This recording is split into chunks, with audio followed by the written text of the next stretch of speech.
This conference will now be recorded.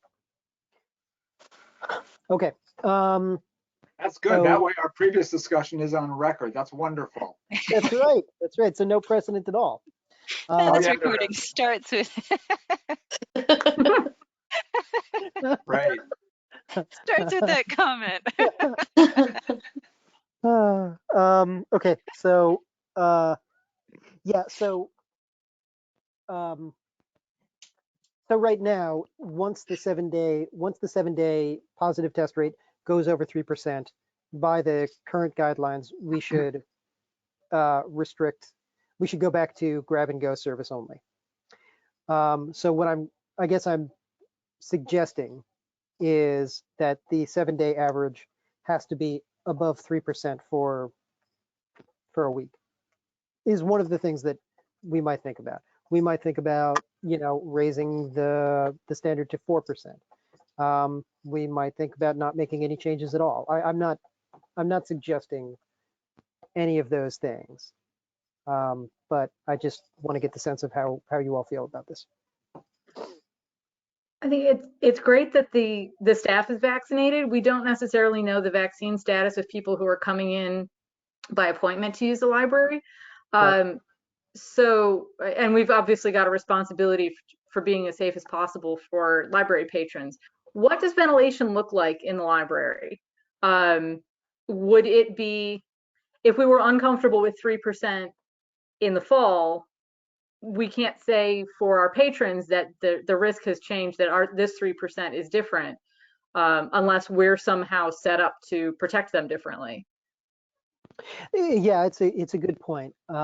I guess I could think about this in a couple of different ways. First of all, the HVAC system was upgraded, I guess you would say, back in June of last year, right before we reopened for grab and go service, where before we had been using a kind of cellulose filter in our HVAC system. We moved up to the highest. HVAC filters have what's called a MERV rating, MRV rating. The higher the MERV rating, the more particulate, the smaller the particulate matter that's being filtered out is. The lowest level that the CDC recommends having in a building like ours is a MERV 8, and that's what we've got. Unfortunately, our system is not powerful enough to accept the next step up is a MERV 13, or maybe there's an 11 in between. But in any event, our system is not strong enough to push air through a larger or a higher MERV rated filter. So MERV 8 is pretty good, considering the number of people that we have in the space at any given time, the low number of people that we have in the space at any given time, and considering the height of the ceilings. I am generally pretty, and you can feel the air moving around, that the HVAC system is moving air around, all the time. So I'm generally pretty comfortable with it. In time, if we could get a grant to update the entire, to upgrade the entire HVAC system, then we could have a higher degree of filtration. But with the system that we've got, MERV 8 is where we're at. Does the 3% positive test rate, is it the same thing as it was in November? And I've been thinking about this all day. So as you withdraw from the pool of people being tested, people who have been vaccinated, who are most likely to, be susceptible, I guess. If fewer elderly people are being tested because they're vaccinated, if fewer frontline workers are being tested because they're vaccinated, then maybe that 3% is not the same thing. There is a slightly lower number of overall tests on average being given in a day. now than there was in, say, November. There was just more tests, more COVID tests being administered in November than there are now. So it's 3% of a smaller number. But that's as much as I can say about that. 3% is 3%. We'd almost have to look at the daily case rate, the absolute number of cases diagnosed in Albany County, rather than looking at the percentages to see how that compares to last November. Right, and we can do that. I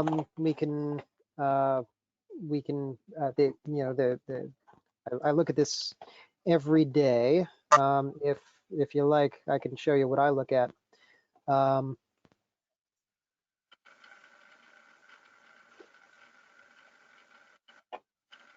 So every day I look at two sites. One is the state's county by county COVID dashboard.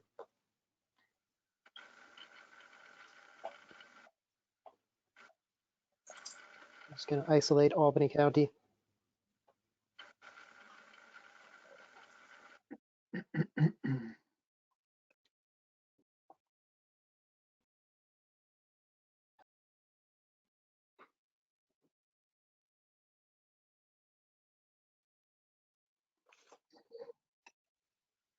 Oh, come on.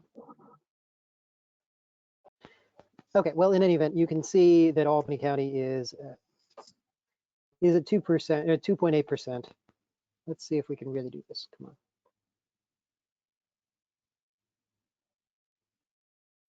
on. No, it really doesn't want to. No, let's do it this way.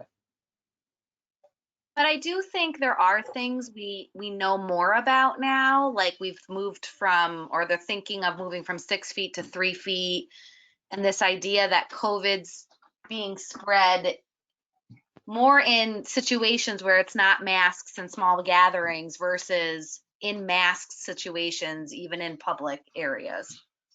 Mm-hmm. Mm-hmm.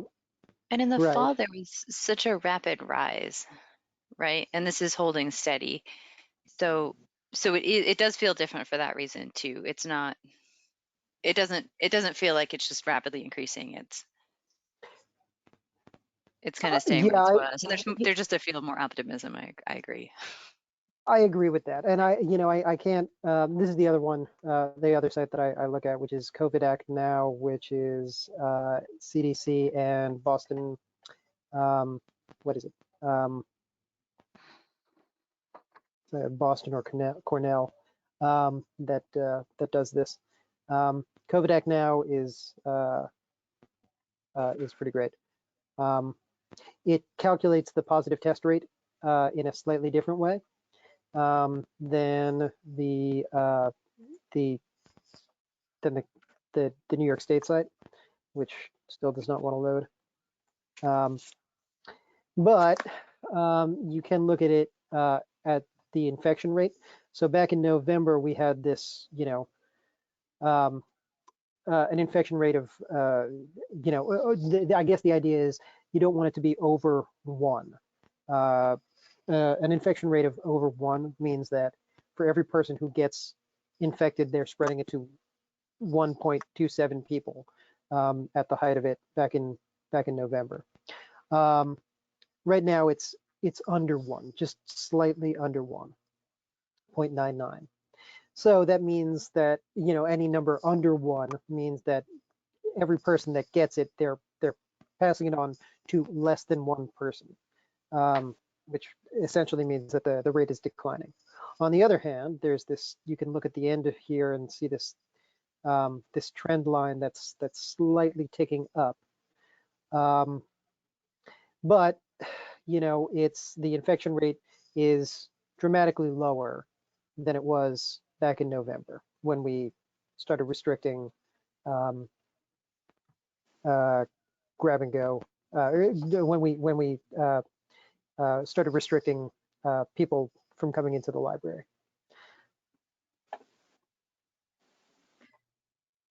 Yeah, I mean, I think it doesn't make sense to, when we're dancing around 3%, to shut down every time you hit 3% and then open back up when you drop below. so having some sort of stabilizing criteria makes sense. I'm not and I understand that the library isn't exactly like the grocery store or something like that, where you've got a bunch of people who could potentially be unvaccinated in the same space at the same time. But we should still, in my opinion, have some sort of threshold not far off of 3%. If 3% was scary in the fall,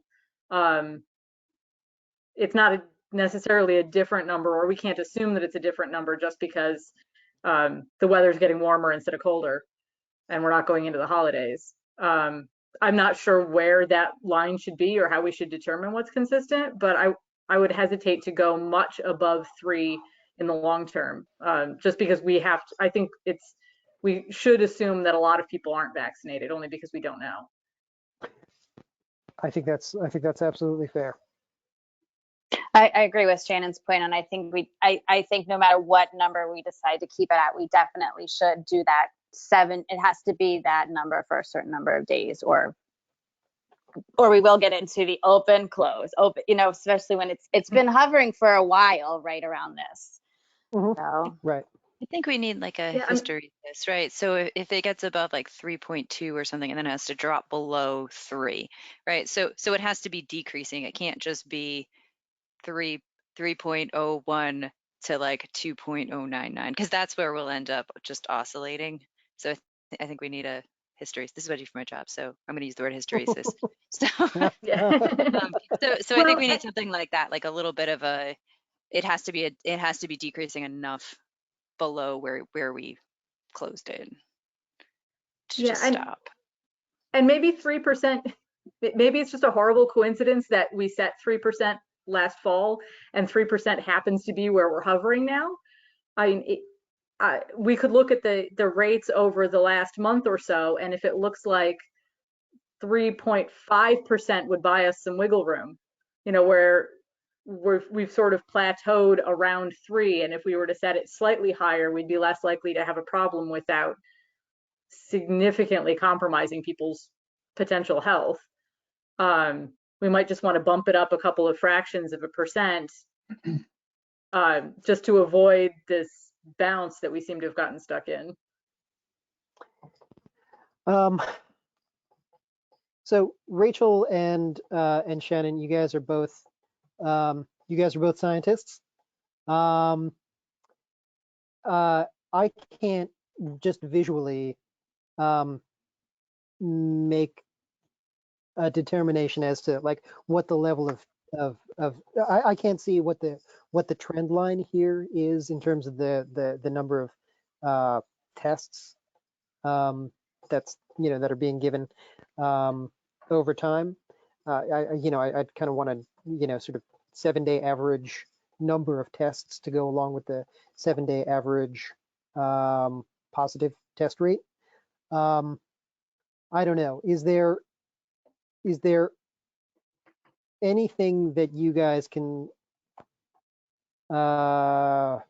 make sense of from this data that indicates that the November numbers, when we were when we closed down, so it looks like it was November 18th, and that jives with my memory too, November 17th. Whether there's some meaningful difference that we should recognize between now and then, whether the 3% absolute value is the same thing or a different thing. I think that like R0 that you showed, like how many get infected, that seems like a really a better measure, but it's not what we did. So I don't want to like change the measurement now that we're using. Yeah. But I almost think that would be a bigger measure. I think that's why it's important, is that we knew it was increasing so rapidly, and that's why we were so comfortable setting it at 3, because we all knew we were going into the holidays. We knew that it was just rising so rapidly because there were so many new infections from every person. And now that it's less, that I think that is significant. I think that this is almost more significant than the 3%. This is the R0, right? To some extent, Yeah. This is the R0 is the infection rate. I mean, ideally, we would say if the R0 is above 1, we would shut down, and below 1, we could be open. But it looks like that's almost as problematic as our 3%, where exactly where Right. you'd like to cut it Yeah. off is pretty much where we stagnated. Yeah. Yeah, it's kind of a fraught, it's kind of a fraught question. And there's so many ways to be wrong. So, I guess it's it's just a question of deciding what way we want to be wrong. Yeah, I think it's important to remember that the library is a different setup than many public spaces that we've, it's small, it's much more controlled than most places that people go where they would encounter other members of the public. I'd be curious to know, I see that COVID Act now has sort of made a differentiation at an R0 of 1.1. I'd Right, be curious to read between, up. I have not been to their website, but I'd be curious to read up why they made that a cutoff, because that could be useful for us. Yeah, they are very good about explaining their methodology in various places throughout the site. And I wish I could remember who oversees COVID Act now, but I can't off the top of my head. What is the limit of people what we can have inside at the same time? For browsing, yeah, it's generally 2 staff members, myself and somebody else, and 1 person at a time or small family at a time, with a total with a limit of 5 people in a small family at a time. So the most then that we would ever have would be 7 people. Joe, you mentioned that if we were to change, we'd be swimming against the tide. What are other libraries changing their rates, or just because the library is such a different space? I wondered, are they just changing how they're doing things, or?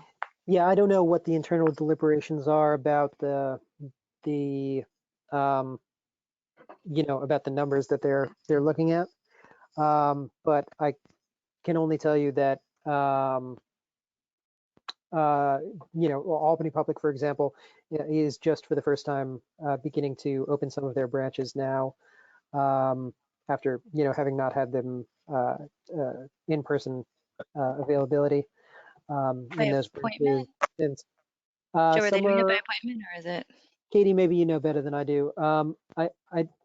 Are they doing appointment, or are they just, or is it just limited? I'm pretty sure it's been like appointment. It's a lot of computer use there. Like, so my husband works at the Howe branch, so they have a certain amount of time to be on the computers.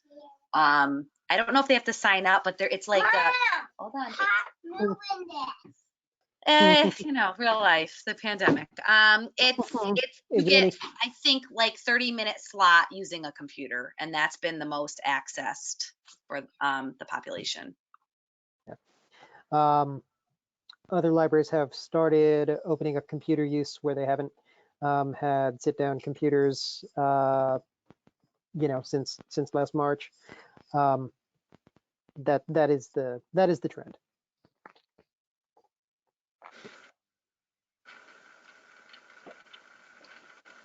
So it seems like this is a big question.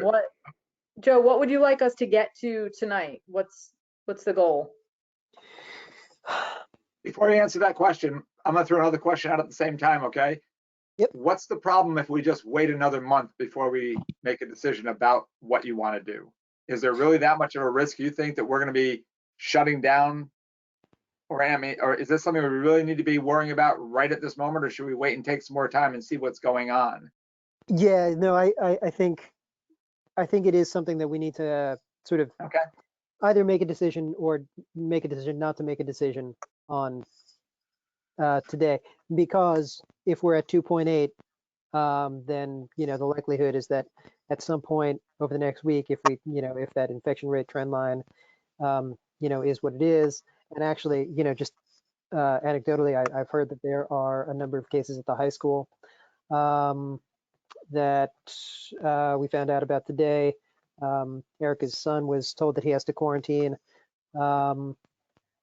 So, you know, so the thing that happens between now and when we meet in May is that we get the 3%, and we have to decide whether or not we're going to continue doing browsing in person. So I guess,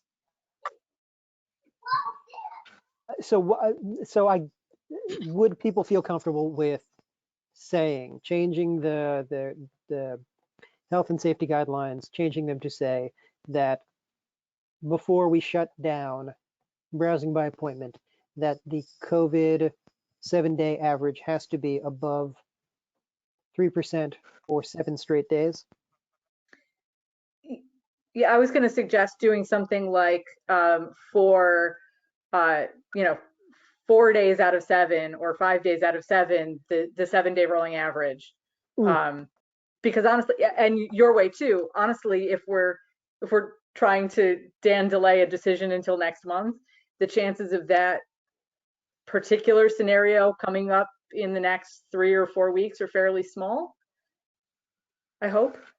Yeah. Fingers crossed. And Joe, I just asked Dan about Albany, and I guess their appointment is for computers, but they're open to come to the public. You don't have to make an appointment.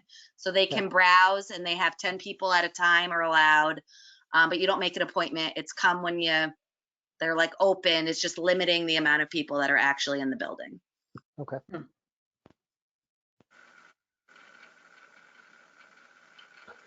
Well, I like the idea of keeping it at 3%, like Shannon is saying, with a number of days per the 7. Only because I don't like the idea of changing numbers, since we put that into a health and safety policy. It just seems like we're not really. We shouldn't be doing things like that. We shouldn't be flip-flopping just because we want to keep people coming to the library. We should.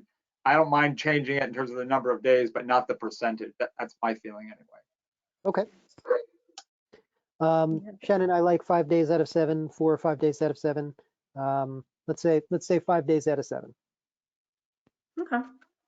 And then the snap back doesn't happen until the next board meeting. I mean, we would have to decide to reopen amongst ourselves at the next regular board meeting after that happens. So you're saying then, if I just make sure we're clear on this, if the COVID rate goes above 3% for 5 days out of 7, then we will shut down. Is that what we're saying? We'll shut down browsing by appointment and going back to a grab and go service model, a grab and go only service model. Okay. Yeah, that works. That works for me, because otherwise, if we have to do 7 straight days, if you get to day 6 and you get a 2.9, it restarts the count again. Yep. Whereas if you've got a traveling 7 days, you know, every day the oldest one drops off. Yep. It's a little more flexible that way. Okay. All right, good. So can we vote on that? Would you like to state that motion for us? Sure. So the proposal is to amend our health and safety guidelines to say that the library will revert to a grab and go only service model when the 7-day Albany County positive COVID test rate stands at above 3% or above for 5 out of 7 days. Okay. We got a motion to accept that proposal? I'll motion. Thank you, Shannon. Seconded? Second. Second, Dick. All in favor? Aye. Aye. Anybody opposed or abstaining? Okay, so we have a plan. Thank you all. Anything else, Mr. Burke? That's it. Now, we were on the old business, we have the book sale, and I noticed that there was something in the enterprise and there's something in your report about the book sale. we were going to revisit whether we were doing it or not. Do you want to talk about it then, or you want to talk about it now as part of your report? I can talk about it now, and I can also update you on the concert series. Basically, there's not much progress on either. What I did put out in my column last week and again in this week is that we are not holding the book sale, but that we are investigating the idea of doing smaller book sales on a regular basis throughout the summer. We invite anybody who would like to supplement their own garage sale to get in touch with us. We will provide them with a box of books from our withdrawn books and from donations that we already have on hand. If they would like to donate back the money that they, the proceeds from that box of books, great. If not, then that's okay too. We've also recommended that people donate if people have been holding on to books for the purpose of donating them to us. In my director's report, I've given a couple of suggestions as to people places that people can donate them. Guilderland and Bethlehem Public Libraries, the Red Bookshelf, and Bulk Book Warehouse in Rotterdam.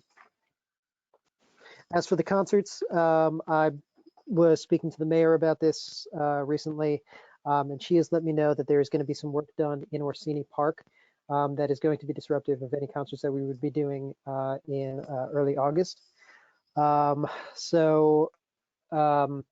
still don't know whether it's going to be possible to do the concerts based on crowd restrictions and the size of the crowds that are permissible.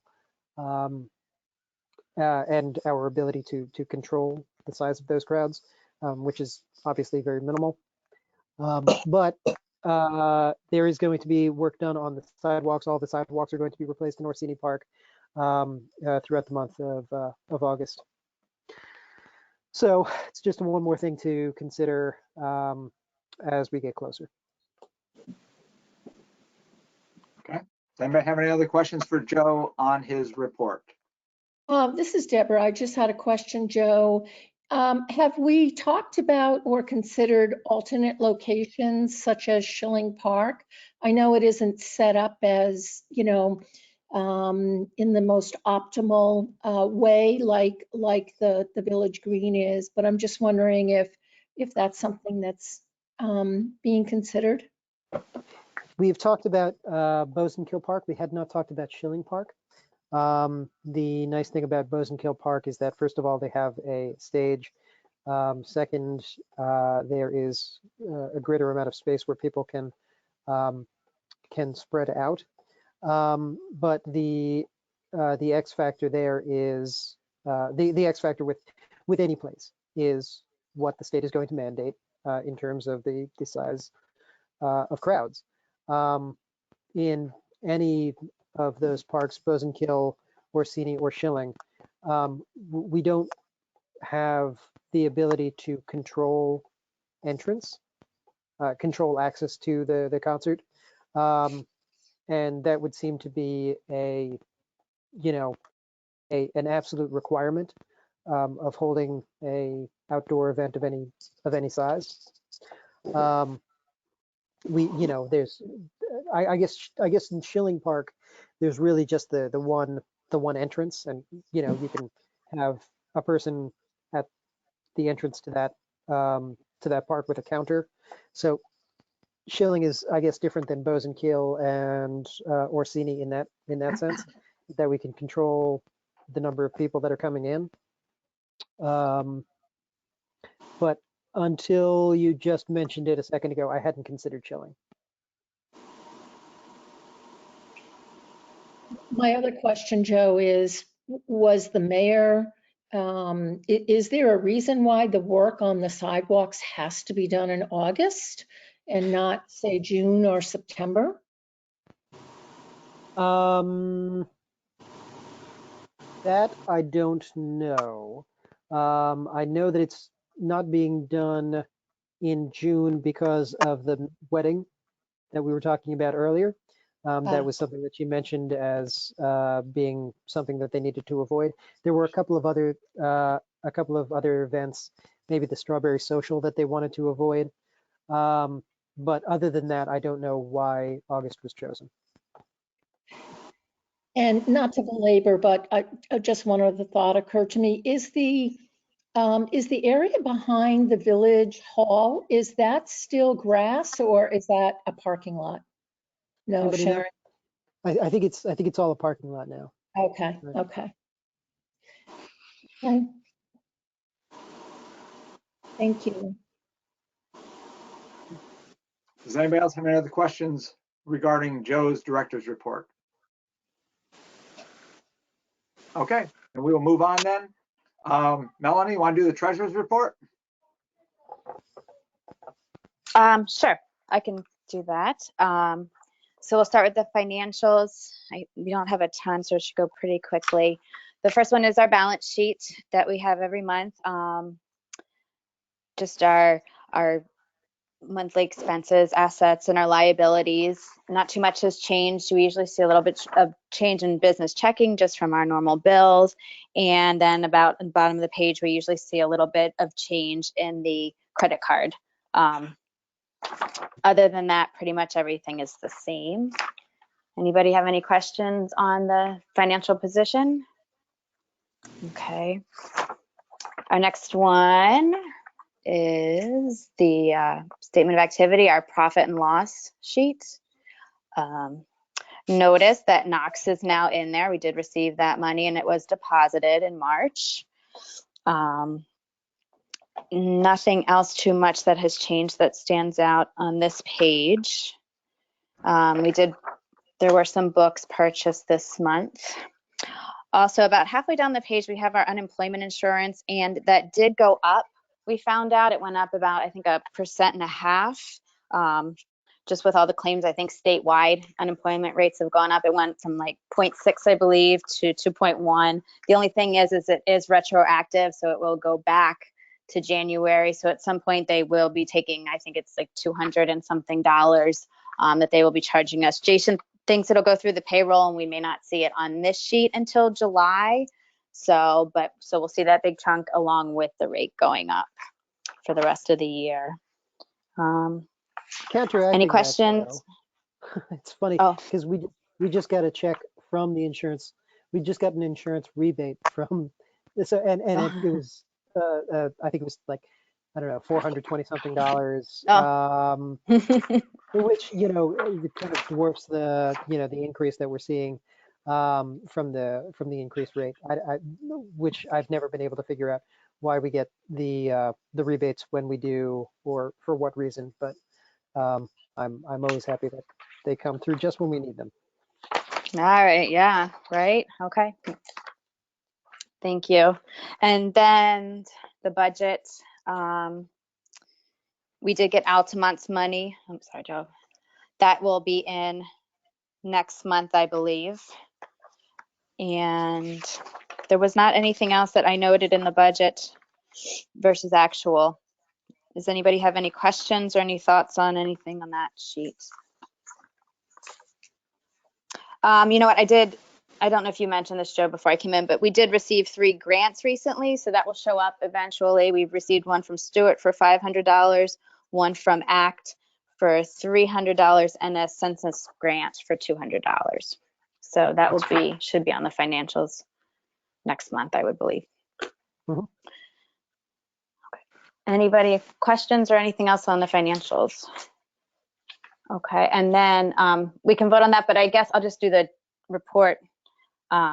The only other thing we had was our check writing procedure seems to be going well, and we looked at the credit card policy, which is then going to be transferred on to the policy committee to work on. So I guess we just need to vote to accept the financials for March 2021. So I have a motion for that.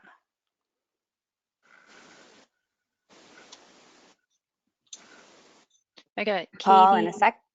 and was it Paul? Yes. Paul, because I saw Katie's hand go up. I love it when you guys do it. It's the same as it was. Well, you did it in February that I was waiting for before. So, Paul and Katie, and all in favor? Right. Aye. Aye. And opposed? Okay, thank you. All right, That's all I gentlemen, have. very much. Dan? Okay, on to the committee reports. Long range planning did not meet.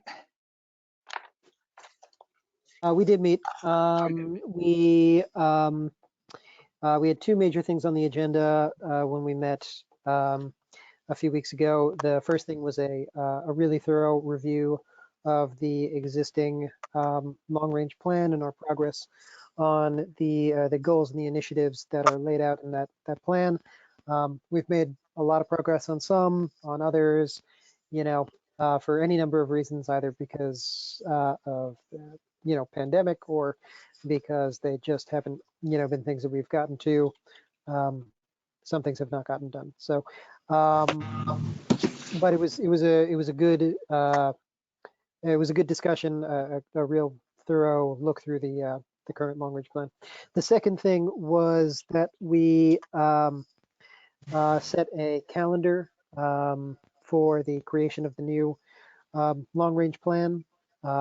The first thing that we've got coming up that you guys are going to see is a draft of the survey questions that we're going to put out in May. So we will have that for you at the next meeting.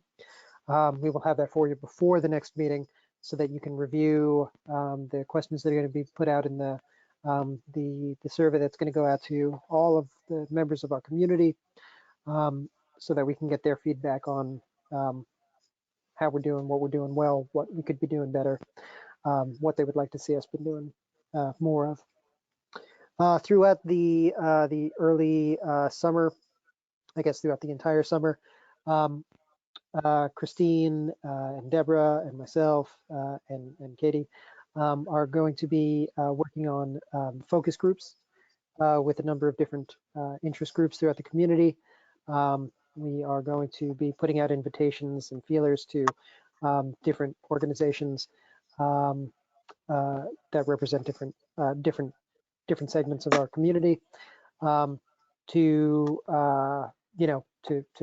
poll them, quiz them on how we're doing, what we could be doing better, and what they want us to be doing going forward. You guys will see a first draft of the new long range. The full board will take part in a board-centered focus group and discussion session that is probably going to be in August.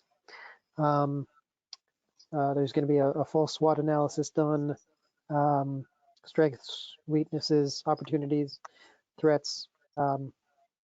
That's going to happen in August, maybe a board retreat or something like that. Throughout September, the committee is going to draft the long-range plan. You will get it in October or November, and hopefully we'll be able to vote on the draft in December. So that was the timeline that we set out. It's based on the timeline that we used, slightly adapted from the timeline that we used for the last long-range plan. It was a good meeting. Was there any discussion with regards to the survey questions for the public as to why we'll be doing it right now, as we are not even coming out of this pandemic really quite yet? And, are we going to get information that's going to be skewed because the public hasn't really been using the library as much as before? And what might it make sense to wait on drafting those kind of questions till we are actually maybe a little bit more operational? I'm just asking the question, that's all. It's an interesting question. We had not considered, I know that we haven't considered, say, rolling over the long-range plan for another year and maybe writing it up, going through the whole process next year instead of this year. One of the things that that I think argues in favor of doing it now as opposed to next year, is that we really do need to know, in the face of all of the changes that are occurring in our community, what the library wants us to be doing and how the library wants us to be responding to, to the world as it is right now. That doesn't foreclose the, the possibility of, of doing this again in the future. But I do think that it gives us an opportunity right now to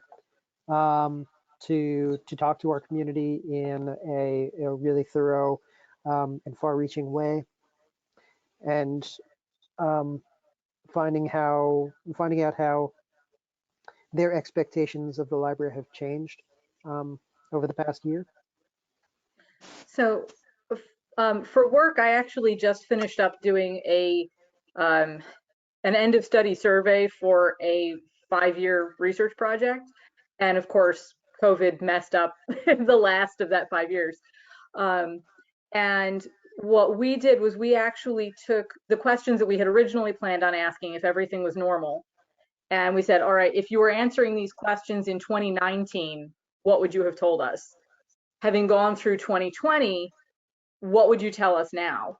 So we kind of got a before and after picture of the community that we were working with, so we could see what normal life looked like and what had been important for them then, and what happened during the pandemic, so we could decide whether there were changes from 2020, 2021 that we should carry forward, or what the expectations would be if everything was perfectly normal, if real life was the way we had expected it to be.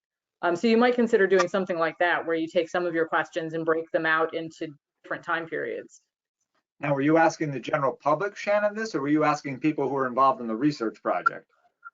We had about 1,000 people involved in our research project. So they had been with us for 5 years. But we were able to say, all right, in 2019, what were you doing? What were you doing? And for us, it was a Lyme disease study. So it was things like, in 2019, how likely would you have been to ask your doctor about this? In 2020, how likely would you have been to ask a doctor about these same symptoms? Are you more or less comfortable going because of the pandemic? That kind of thing. So it gave people a chance to reflect to us how they had viewed things changing. Mm-hmm.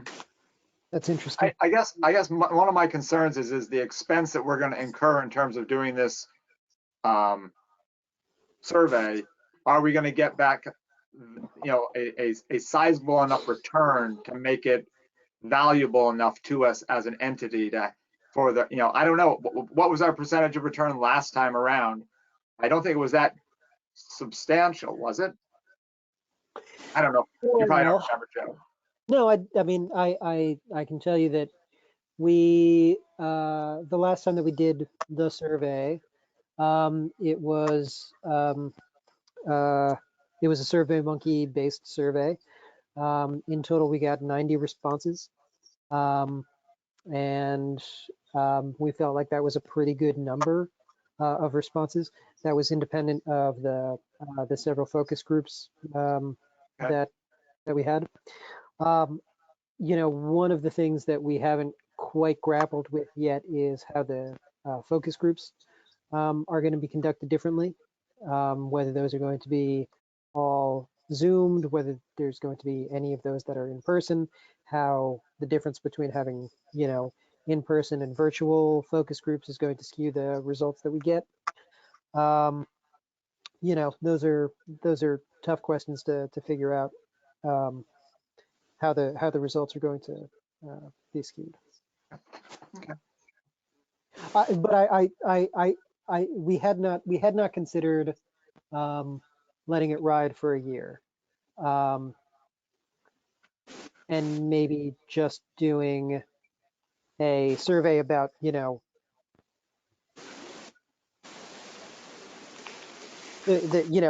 state of people's expectations right now, and then doing another more forward-looking one next year.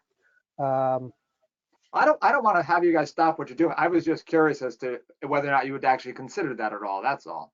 No, but now that I'm considering it, it's an interesting idea, and it's just not something that we'd thought about before. So it's something that we'll have to talk about amongst the committee.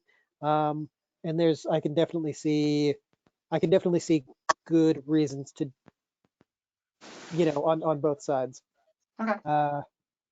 It's interesting. Thank you, Dan. All right, so that was long range planning. We'll come back to the policy committee because we got several things to cover. Let's just get through the other committees, not this, because I know some of them didn't meet. Personnel did not meet. Did program meet? Program did not meet. Building committee, Paul, anything to report? You're muted, Paul.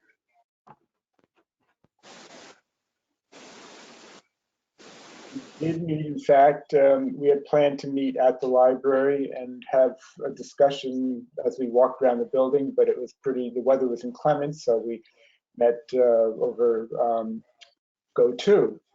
So a couple of the things that we could talk about are listed in old business and new business, so I will skip those. Well, you can cover them now if you want to. Go ahead. I'm not sure why they're listed where they are, but we did discuss the roof repair, which on some level is a cosmetic thing because we don't have any leaks, but it's something that does need to be addressed. And we made a recommendation to go with a businessman by the name of Eric Bramer, who impressed in many ways, and also on his own initiative noticed that the chimney cover has migrated and included it in his price, which was already quite reasonable. So I don't know if we have to actually vote on that or not, but that was the recommendation that the building committee would make, to go with Eric Bramer, and he would be available to do it perhaps in June or so. The other item that was listed, I think, under new business was the Knox box, and Joe knows more about that than I do, but it's basically a secure box that the keys to which, and the box contains keys to get into the library in case of a fire, and the fire company has those keys. But Joe, you know more about that than I do. Want to say? Yeah. Why don't we vote on the roof repair, Sure. and then we'll have a quick discussion about the Knox box. Shouldn't take long. Okay. Can I get a motion to accept the recommendation from the building committee that we go with Eric Bramer for roof repair, which includes the repositioning of the chimney cap? Can I get someone to make that motion, please? I'll move. Thank you, Dick. Seconded by? I'll do it. Thank you, Amanda. All in favor of going with Eric Bramer's firm? Just before we Oh, go ahead. Sorry. hold Go on, ahead, before Joe. we vote, I just want to assure everybody that Paul did a lot of work on this. We got six different quotes. I guess we got it was seen by 6 different people. We got 5 different quotes. One of them we never heard back from, but all of them were local firms: Allen Roofing, Joe Farrakane, Eric Bramer, Harry Matala, Star Roofing. They range from $4,675 to a low of $700. Eric Bramer's was basically the second lowest, but he's also doing this additional thing of the chimney cap, and is available really soon.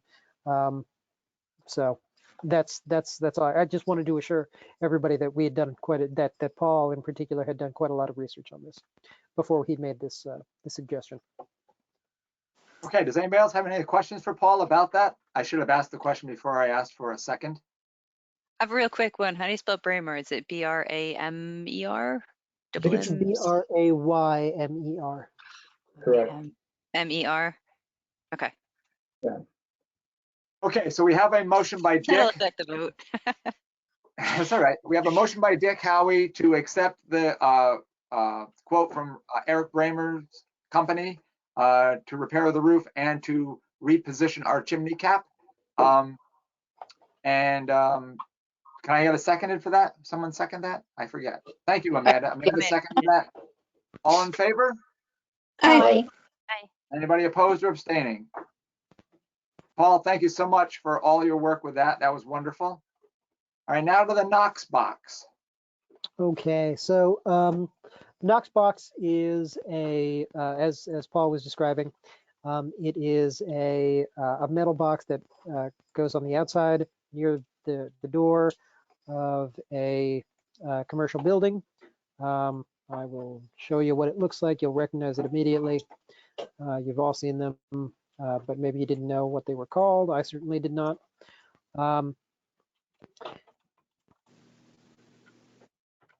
This is an, oh, come on, load the picture. This is a Knox box. And they are produced by one company and one company only, the Knox company. The reason for that is that all of the Knox boxes in Guilderland have the same key, and the fire department, police department, all have that master key that work on any of the Knox boxes in the town of Guilderland. So that's why it's so expensive. That's why there's only one manufacturer that makes them.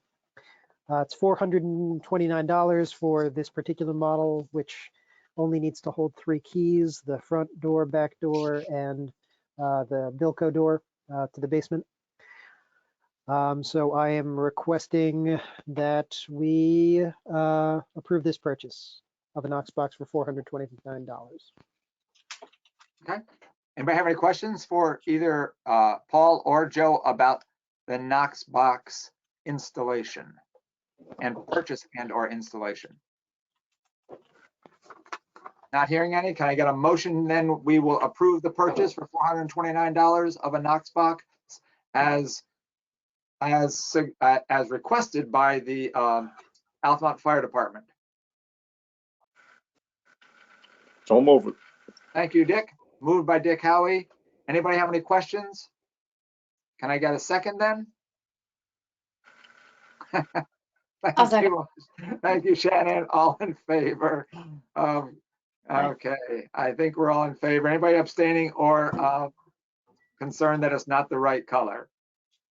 No. Okay, fine. And we are good. Buy the Knox box, Joe. Okay. Anything else, Paul? Well, yes, we have been considering sprucing up the exterior. Joe mentioned that is it coming up on 125th? Am I correct in that? Yeah, next year. Is that right? Yeah, next year. Next year is the train station's 125th anniversary. So it would be good to get others' opinions on this. You know, when you look at the library, does it cry out in your mind for attention? Do you think it's fine just the way it is? I mean, minimally, we thought a washing would do, wonders. But after scrubbing a small portion of it and then comparing it to what was left, it didn't seem like it made a huge amount of difference. It's kind of a dull brown, and but it's not peeling and it's not terribly unsightly. But I just would like to get other people's opinions if we have time to do it tonight. Otherwise, we can do this at another meeting, because it has been going on for a while tonight. So is there an opinion about whether we should table this and have this little discussion another time, while people can then go visit the library and take a look and keep it in mind? I would suggest that'd be a good idea, Paul. Maybe everybody could, make an effort to go up to the library and walk around the library, all the sides of the library. Watch out for trains; they're going by very, very quickly. And just make some comments about what you think we should do, if we should do anything at all. And then maybe when we come back in May, we can revisit this. I'm making myself a note right now to talk about the exterior of our building. Does that make sense to people? Yes, it does. Okay. And if there's anything else that anybody can think of to note the 125th anniversary. What's a birthday present that we can give the building for being such a great home to us in honor of this, auspicious, birthday?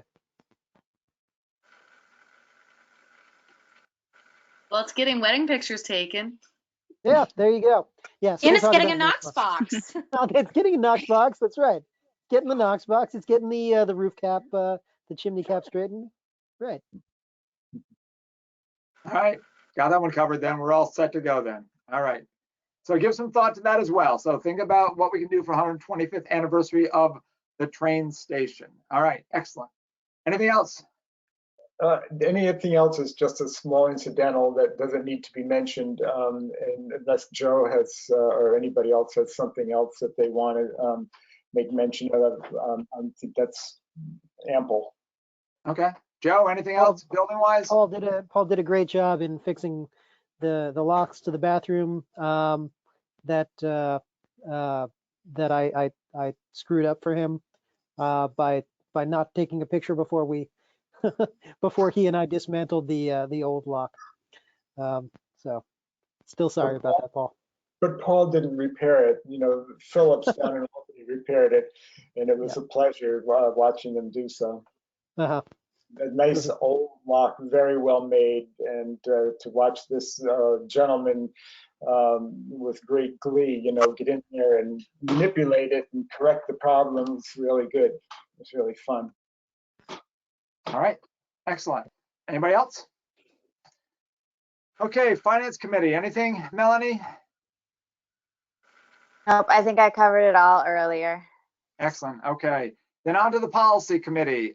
Conflict of interest signups. Don't forget to get those acknowledgement that you read the conflict of interest and you are in agreement with it, and put that in the Knox box out in front of the building. Anyway, to get those to Joe, please, one way or the other, either hard copy or you can probably send him a PDF of it as well. Correct, Joe? Yeah, I could take that. One staff member has done an e-signature, and that was great. But whatever works for you. Okay. Does anybody have any questions about the conflict of interest policy? We went over it last time, just so you know, we just all have to sign off on it. That's all. That's right. Okay. Then you want to go to the display case and gallery policy. Yes.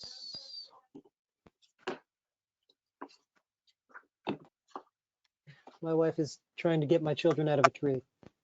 Okay. A little dark to be on a tree, isn't it, Joe? Well, they've been up there for hours, so it wasn't when they got up there. It's not our tree. It's our neighbor's tree. And they are not the only ones up there, so there you go. Why can't I bring this up? Let's see. Something else.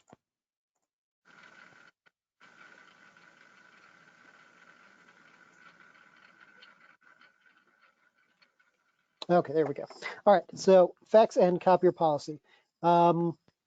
This is one of our older policies. I've made only minimal changes to it.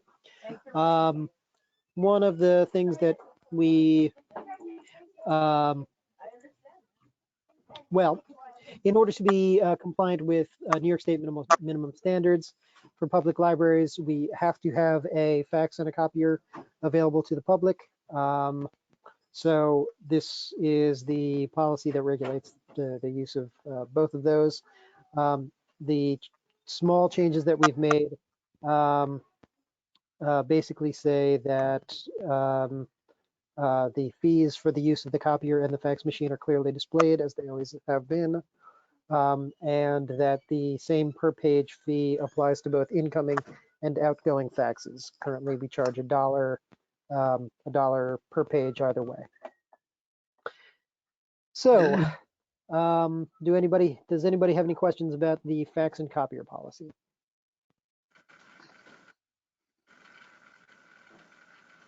Okay, hearing none, can I have somebody move to to accept the changes? Move. Okay, thank you. And a second? Both Dick, let's say Dick. Thank you, Dick. All in favor?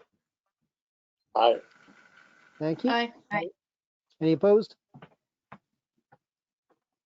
Okay, thank you. All right, on to the second policy. This is another real easy one. This is the display case, and I'm changing the title of the policy to the community room gallery policy. This is for the art displays that we occasionally have in the community room. Even fewer changes to this one than to the last one. Essentially, we display art from members of our community on a sort of first come, first served basis. We do not sell the artworks, but we can pass along contact information between the artist and anybody who might be interested in purchasing the artwork for them to make that arrangement between themselves. And you'll notice that number 4 is incorrectly listed as number 2. Obviously, I'll make that change. There we go. The library does not have insurance that that protects artworks or collections that we would display in the display case. So, any questions about the display case or the community room gallery policy? The only thing I noticed is that you had changed his or her to they in the previous policy, but not in number 2 of this one. I don't know whether that was something that you wanted to do. Oh, I'm happy to change that to there. Yeah. Thank you. Joe, has nothing to do with the policy itself, but will this be provided to people before they agree to, so they know about number 4, that there is no insurance that protects it from theft? Yes, we can certainly do that. We can certainly provide, I mean, the normal way that we provide the policy is to refer them to our website. Right. But we can have, you know. I just think it would make sense, just because, if someone's being gracious enough to put their work up or their collection in, they ought to know that even though it's a very, very minuscule chance, it could still happen, but we just won't be covered, that's all. And they should know that in advance, I think. Oh, I totally agree with you. Yeah, so we can print this out and make sure that anybody who is kind enough to display their artwork or their collection in the display case knows this and has it in writing. Would you like to add that as number 5, that this, a copy of this policy will be provided to all donors of artwork or collections?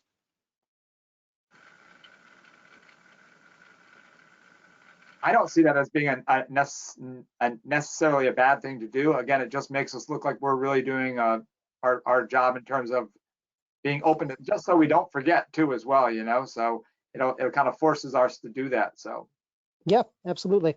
So let's say a copy of this policy will be provided to all donors of displayed materials. that sounds good to me. Okay. Okay.